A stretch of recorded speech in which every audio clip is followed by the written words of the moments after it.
bienvenidos. Buenos días, bendiciones. Gracias. Bendiciones. Gracias por estar aquí. Gracias. ¿Cómo están cada uno de ustedes? Muy bien. Gracias por invitarnos. Sé que cada uno de ustedes tiene una vida muy ocupada en la predicación del Evangelio y por eso estoy muy agradecida de que hayan ustedes sacado un poquito de tiempo para poder compartir con nosotros en esta mañana. En primer lugar, me gustaría empezar preguntándole a cada uno de ustedes ¿cuál es su personaje favorito del Antiguo Testamento? Buenos días. Bueno, yo tengo muchos personajes favoritos, pero uno de mis personajes preferidos que resalta es José, porque tuvo una vida llena de muchos sacrificios, pero sin embargo él siempre se mantuvo fiel. Amén. ¿Y para ti, Pablo? Uno de mis personajes favoritos fue Moisés, porque tuvo un encuentro personal con Dios y aceptó el llamado, ¿verdad? Algo así algo parecido como me pasó a mí también. Por eso a mí me gusta este personaje mucho. ¿Personaje favorito? Tomás. Mi personaje favorito es Gedeón. Un personaje me gusta porque es un personaje sencillo, pero podemos ver cuando el Señor puede tomar un personaje sencillo y llevarlo a ser grande y desarrollar sus talentos, como fue a la guerra solamente con 300 y pudo tener la victoria a través de Dios. Qué bien.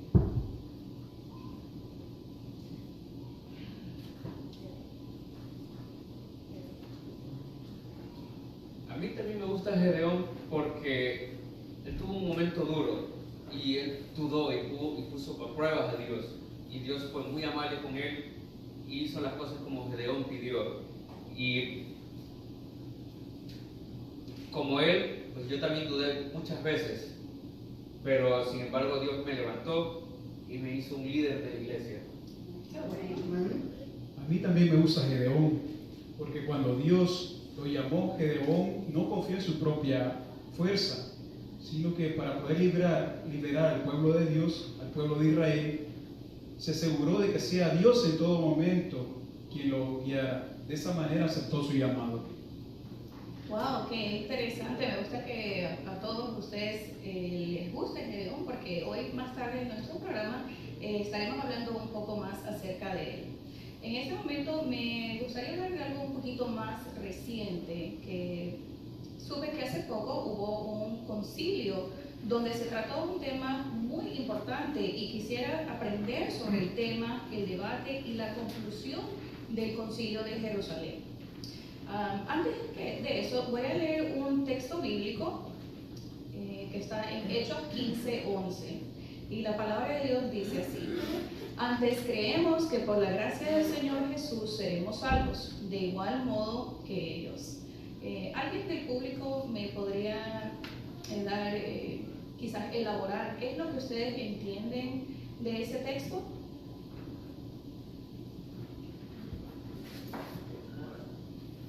¿Algún voluntario que quisiera?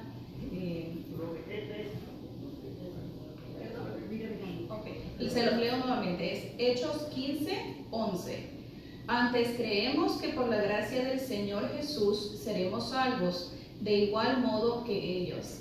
¿Qué dan por entendido con este versículo que acabo de leer? Según la gracia de Dios, el conocimiento, todo el que cree puede ser salvo. Amén. Mercedes.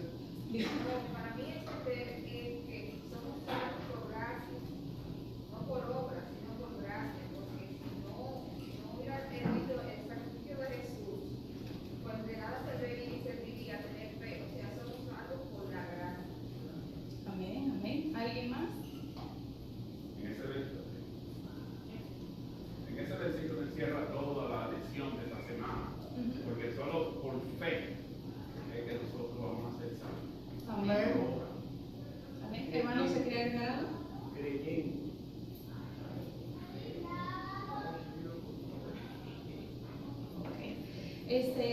Pedro, ¿podrías contarnos acerca de tu experiencia con Cornelio, ya que a partir de esta recibiste una revelación de parte de Dios?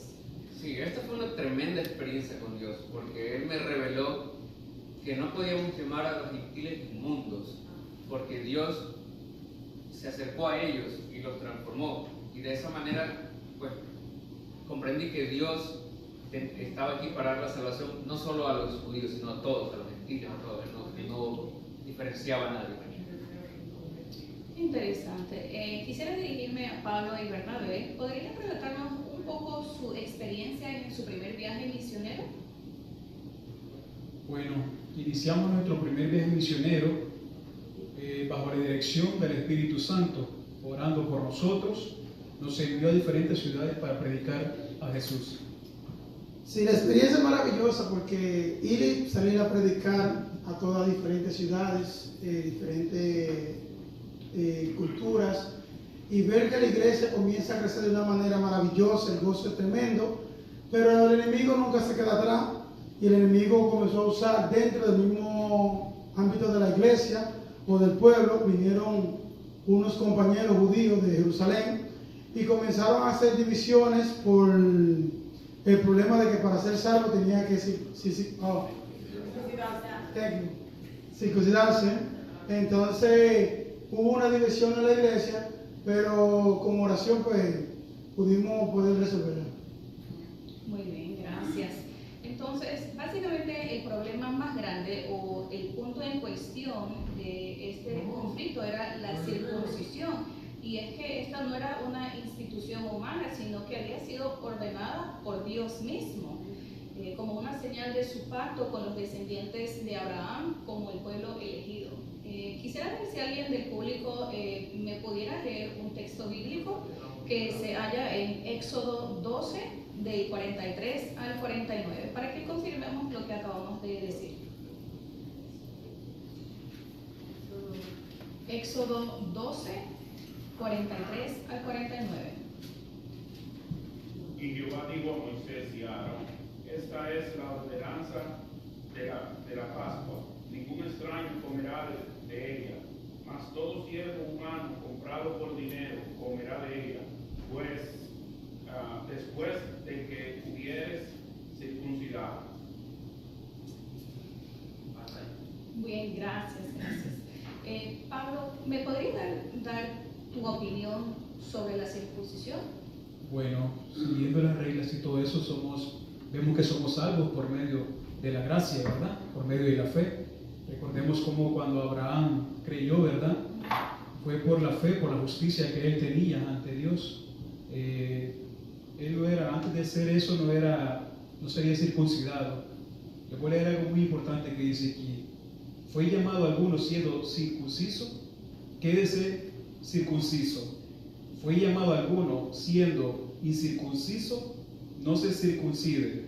La circuncisión nada es, y la incircuncisión nada es, sino el guardar los mandamientos de Dios.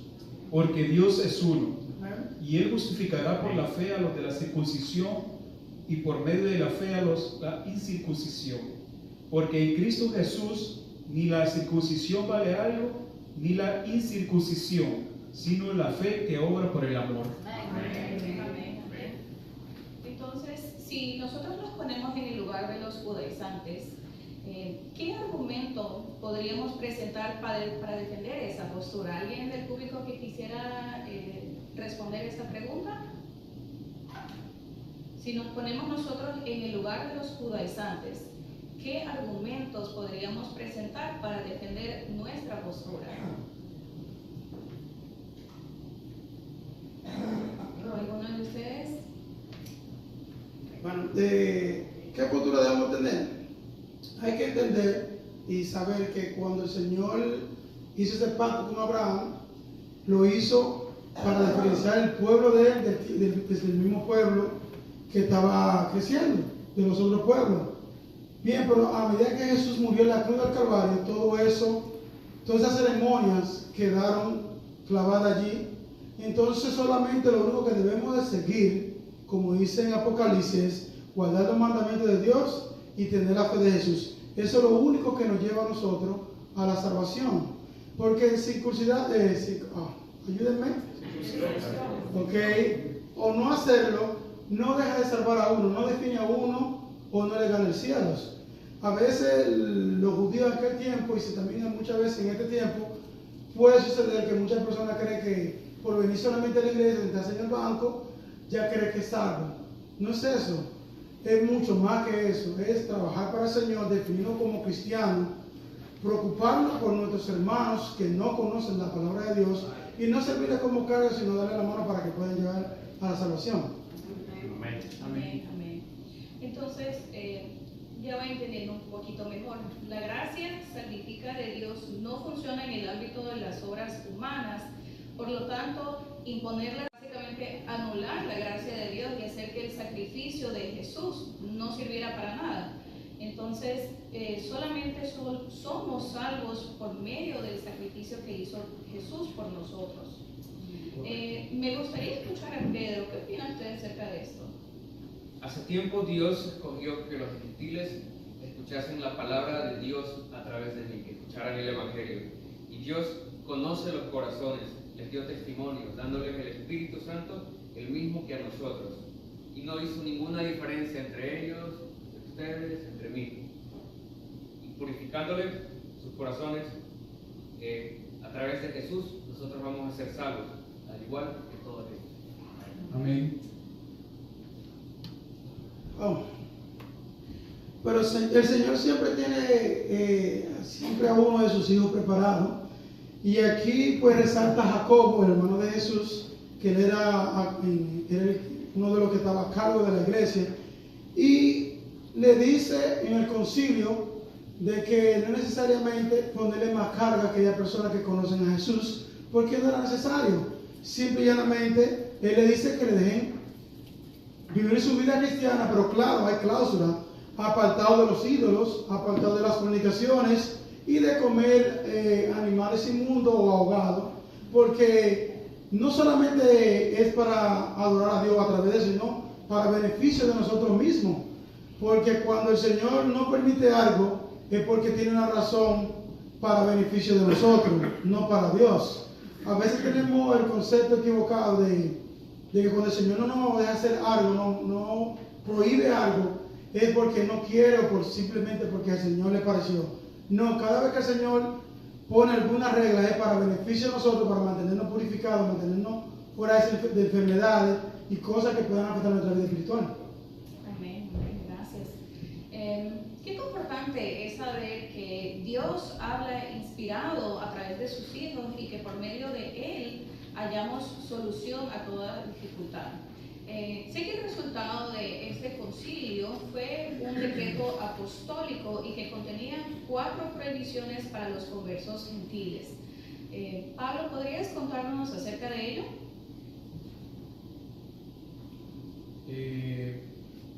Cuando fuimos al concilio, llegamos a una conclusión, ¿verdad? Todo esto terminamos guiados por el Espíritu Santo, ¿verdad? Porque ha parecido bien al Espíritu Santo y a nosotros no imponernos ninguna carga más que estas cosas necesarias, ¿verdad? Que os abstengáis de lo sacrificado a ídolos, de sangre, de ahogado y de fornicación, de las cuales estas cosas, si os guardareis, bien haréis. Amén, muchísimas gracias. En la lección de esta semana también aprendimos varias cosas. Por ejemplo, en la actualidad, la mayoría de los cristianos considera que las prohibiciones alimenticias son recomendaciones temporales, debido a que esas cosas eran especialmente repulsivas para los judíos, sosteniendo que las prohibiciones tenían como único objetivo salvar la brecha entre creyentes judíos y gentiles. Además, a menudo se presume que todas las demás leyes del Antiguo Testamento ya no son obligatorias para los cristianos. ¿Alguien del público quisiera elaborar un poquito más de eso? De cómo se expresa que ya las leyes del Antiguo Testamento ya no son válidas. Tengo 2 temas que tratar Y poder así disolver cualquier problema que tengamos.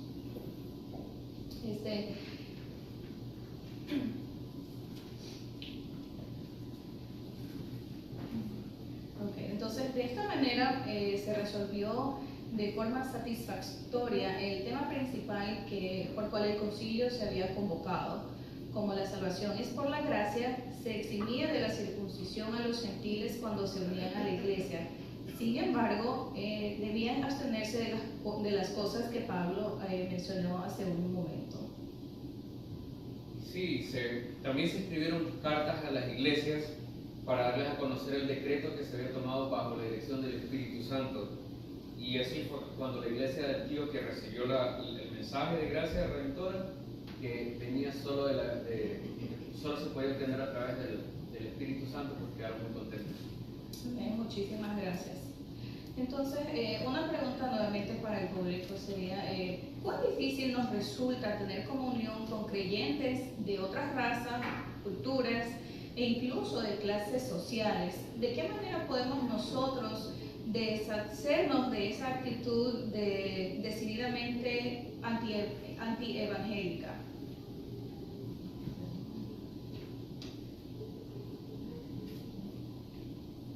Ya dice que la humildad. ¿La humildad? Sí. Sí, como cristianos, considero, ¿verdad?, que debemos imitar a Cristo. Imitar a Cristo, muy bien. La razón por la cual hoy tenemos salvación fue por la humildad de Cristo. Todo lo que le hicieron a Él mantuvo su humildad. Y nosotros como cristianos, hijos de Dios, tenemos que mantener nuestra humildad. Y así, hay veces consideramos que porque somos adventistas, creemos, ¿verdad?, que nadie más puede alcanzar, ¿verdad?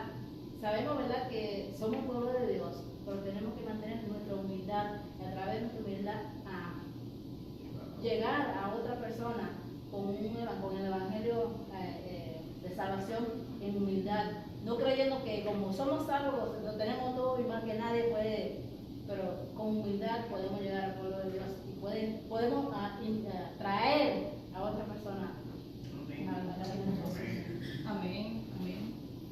Gracias. ¿Alguien más que quiera decir cómo nosotros podemos incluirnos o quizás tener una mejor relación con otras personas que no sean de nuestra misma religión, cultura o clase social? ¿Alguno de ustedes? Una de las maneras de uno poder llegar a otras personas que no conocen el Evangelio, y quizás algunas también personas de otras iglesias, es el ejemplo. El ejemplo habla mucho, el testimonio.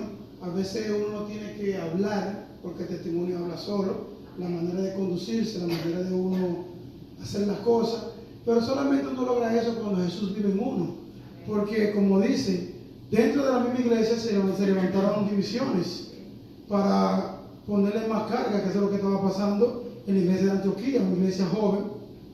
¿Qué pasa hoy en día? Posiblemente pasa lo mismo. A veces tenemos la verdad y estamos claros, pero la verdad nos hace libres cuando dejamos que haya una transformación en nosotros.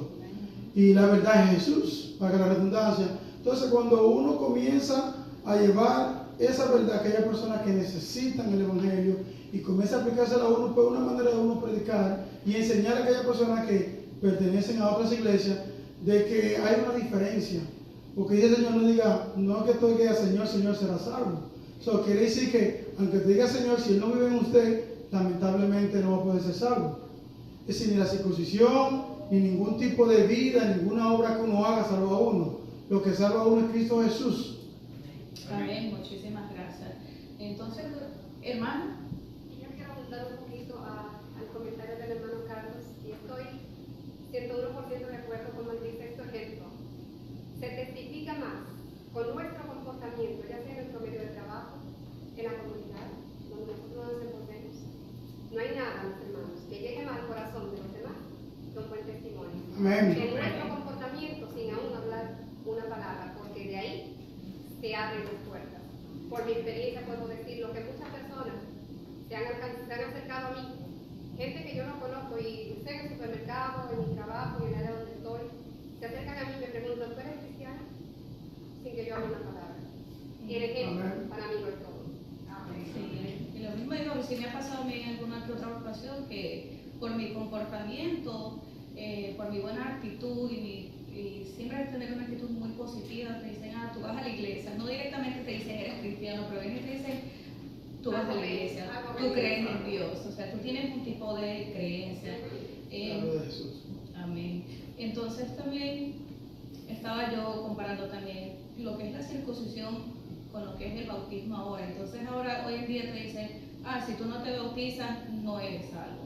Entonces también para aceptarte en la iglesia uno tiene que creer y ser bautizado. Pero a veces cuando una persona que haya tenido una vida que nunca conoció de Dios, pero que ya en su lecho de muerte acepta a Dios de corazón y humildemente lo acepta a Dios, esa persona va a ser salva, Amén. aunque nunca haya entrado en las aguas del bautismo.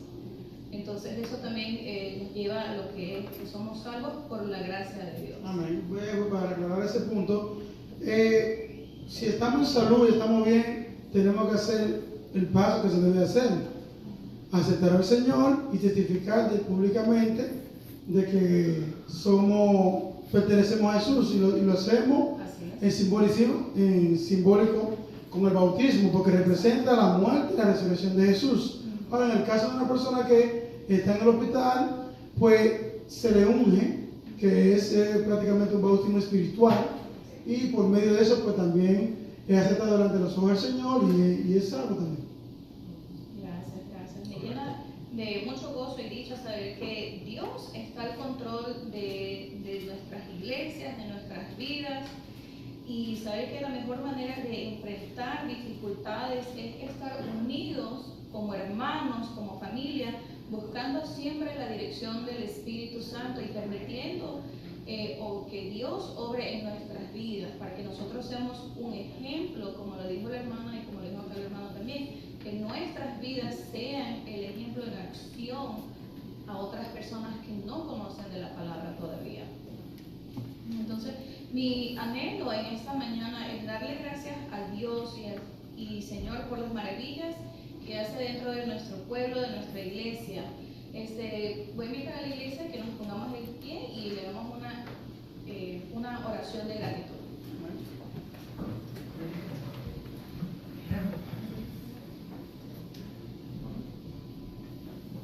Señor que estás en el cielo, amante Padre, gracias te damos, Señor, por un día más de vida, Señor. Te damos gracias porque eres benevolente con nosotros, Señor, a pesar de nuestros pecados. Tú conoces nuestros corazones, sin embargo, Señor, tú eres piadoso con nosotros. Te agradecemos, Señor, por un día más de vida, Señor, y porque lo que se habla y se discuta en este concilio este día de hoy sea, Señor, siempre para alabarte a ti y darte a conocer a los demás. Amén. En nuestro nombre de Jesús. Amén. Amén. Muchísimas gracias y que